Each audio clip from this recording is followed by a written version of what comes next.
नमस्कार। जन टाइम से मैं विक्रम सिंह रावत आपके साथ। चलिए उत्तराखंड की सुर्खियों पर नजर डालते हैं कि उत्तराखंड स्थापना दिवस 22 साल में क्या पाया क्या खोया उत्तराखंड ने। उत्तराखंड को बने हुए 22 साल पूरे हो चुके हैं। आज 9 नवंबर को 23वां साल स्टार्ट होगा और उत्तराखंड की क्या क्या उपलब्धियां क्या क्या नाकामियां है इसका छोटा सा एक ब्रीफ लेते हैं कि औद्योगिक विकास ने उत्तराखंड में रफ्तार पकड़ी। हरिद्वार जैसे क्षेत्रों में औद्योगिक विकास हुआ, वहीं सड़कों का तेजी के साथ हुआ विकास। जहां सरकार की योजना कि बद्रीनाथ हो चाहे केदारनाथ हो चाहे और कोई धार्मिक स्थल हो या फिर गांव-गांव से जोड़ना, सरकार भी इस पे काफ़ी काम कर रही है और गांवों को सड़कों से जोड़ने की पूरी कोशिश कर रही है, जिसमें काफ़ी हद तक वो कामयाब भी हुई है। लेकिन अभी भी कई ऐसे गांव हैं जहां पर सड़कें नहीं पहुंची है। वहीं अर्थव्यवस्था भी उत्तराखंड की 20 साल में काफ़ी अच्छी हुई है। और बात करें हर घर बिजली पानी की योजना भी उत्तराखंड के गाँव में चल रही है।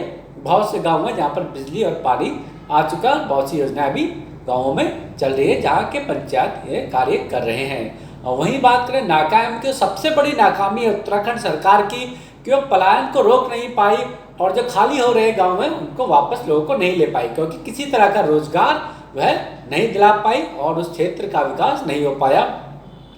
वहीं शिक्षा और स्वास्थ्य के में भी किसी तरह का भी सुधार नहीं हुआ है, क्योंकि स्कूलों में बच्चों की संख्या काफ़ी कम है। अगर बच्चे हैं तो वहाँ पर अध्यापक नहीं है और कई कई दिनों तक बच्चे और अध्यापक आपस आते नहीं हैं स्कूलों में।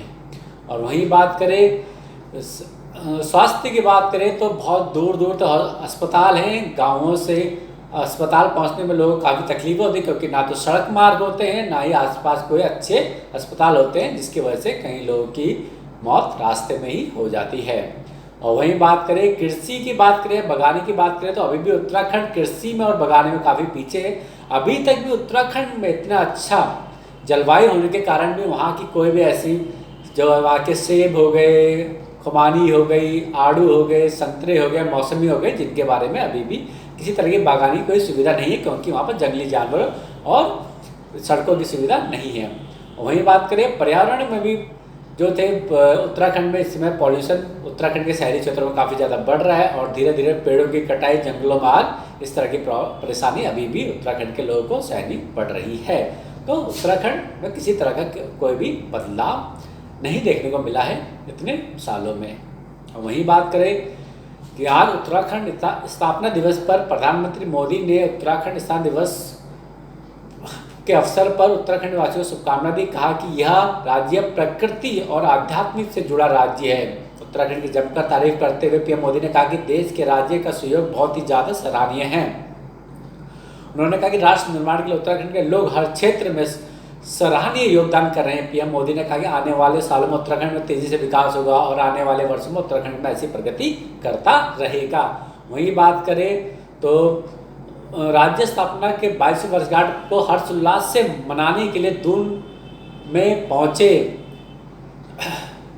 भाजपा कार्यकर्ता और पुष्कर सिंह धामी वहाँ पर मुख्य अतिथि थे। यहाँ से वह भैरीसैंण गए, वहाँ उन्होंने राजस्थान दिवस आयोजित मौसम में प्रतिभाग किया। इसके बाद उन्होंने राजस्थान दिवस की बधाइयाँ दी और इस कार्यक्रम का आयोजित करने वालों का धन्यवाद कराया। इस दौरान पुष्कर सिंह धामी ने कई घोषणाएं करी। सभी जिलों में बालिका आवासीय विद्यालय खोले जाएंगे। जल्द ही विद्युत और सौर ऊर्जा नीति बनाई जाएगी। नए पर्यटन नीति बनेगी। 10,000 महिला समूहों को उद्यमी बनाएंगे। लोगों को प्रोत्साहित करने के लिए पुलिस 1 करोड़ कोष बनाएंगे। इनामी बदलाव से पकड़वाने वालों को पुरस्कृत किया जाएगा। गौरा शक्ति योजना ऐप लॉन्च करेंगे और मुख्यमंत्री चौपाल कार्यक्रम शुरू करेंगे। वहीं बात करें उत्तराखंड के कुमाऊं के रुद्रपुर में मंगलवार को देर रात महसूस हुए भूकंप के झटकों के दौरान जान बचाने के लिए बाहर की ओर दौड़ी एक युवती छत से नीचे गिर गई। आनंद फानन में परिजनों ने निजी अस्पताल में भर्ती कराया, जहां उसका उपचार चल रहा है। वहीं पद्म भूषण श्री अनिल कुमार जोशी के नेतृत्व में 2 अक्टूबर को मुंबई से शुरू हुई प्रकृति पर साइकिल यात्रा बुधवार को देहरादून पहुंची। प्रकृति के लिए लोगों के साथ जोड़ने का सामूहिक प्रयास किया जा रहा है। इस यात्रा ने 7 राज्यों करीब 220 किलोमीटर का सफर तय किया है। वहीं 9 नवंबर को राज्य स्थापना दिवस पर यात्रा देहरादून पहुंची है। यहाँ पर लोगों ने उनका काफ़ी उत्साह बढ़ाया। वहीं बात करें देहरादून के डीएवी पीजी कॉलेज छात्र से चुनाव कराने की मांग को लेकर एक छात्र यहाँ 2 मोबाइल टावर पर चढ़ गए। पेट्रोल की बोतल हाथ में लेकर टावर पर चढ़े छात्रों ने आत्महत्या करने की चेतावनी दी। इस मौके में हरकत प्रशासन आया, उन्होंने छात्रों को समझाने की कोशिश करी। उसके बाद अधिकारियों की बात मानकर छात्र फिलहाल नीचे उतर गए और उन्होंने कहा कि यह आगे चलता ही रहेगा।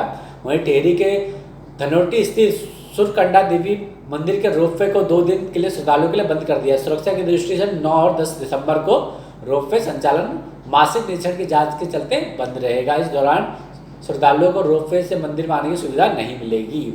वहीं बात करें कि मुख्यमंत्री पुरुष धामी ने कहा प्रदेश में यूनिफॉर्म सिविल कोड यूसीसी हर हाल में लागू होगी। और जहां तक समान नागरिक संहिता घोषणा के चुनाव से पहले ही कर दी गई थी, भाजपा उत्तराखंड में समान नागरिक संहिता लाएगी। और हिंदुस्तान शिखर समागम में बोलते सीएम धामी ने कहा कि यूनिफॉर्म कोड सिविल कोड लागू करने के बाद उत्तराखंड देश का पहले राज्य होगा जहां यूसीसी कानून व्यवस्था बेहतर होगी। दूसरी और सभी नागरिकों को कानून के तहत समान अधिकार मिलेगा। कहा कि गुजरात के बाद हिमाचल में भी यह लागू होगा और देश भर में यह लागू होना चाहिए। वहीं रुड़की में युवक का शव पुलिस के गन्ने के खेत में बरामद हुआ। मृतक के सिर पर चोट के निशान आए। पास ही एक पुलिस को एक हेलमेट भी मिला। आशंका जताई जाती है झगड़े में सिर पर कोई चीज मारी गई जिसके बाद उसकी हत्या कर दी गई। वहीं सिविल लाइंस कोतावली क्षेत्र के राजीव विहार कॉलोनी टेंडर के पास यह खेत है। वहीं मौसम विभाग ने मंगलवार शाम को जारी पूर्वानुमान से बताया कि 9 और 10 दिसंबर में उत्तरकाशी, चमोली, रुद्रप्रयाग, बागेश्वर, पिथौरागढ़ के ऊंचे इलाकों में हल्की बारिश या बर्फबारी हो सकती है। वहीं मैदानी इलाकों में मौसम शुष्क बना रहेगा। नमस्कार।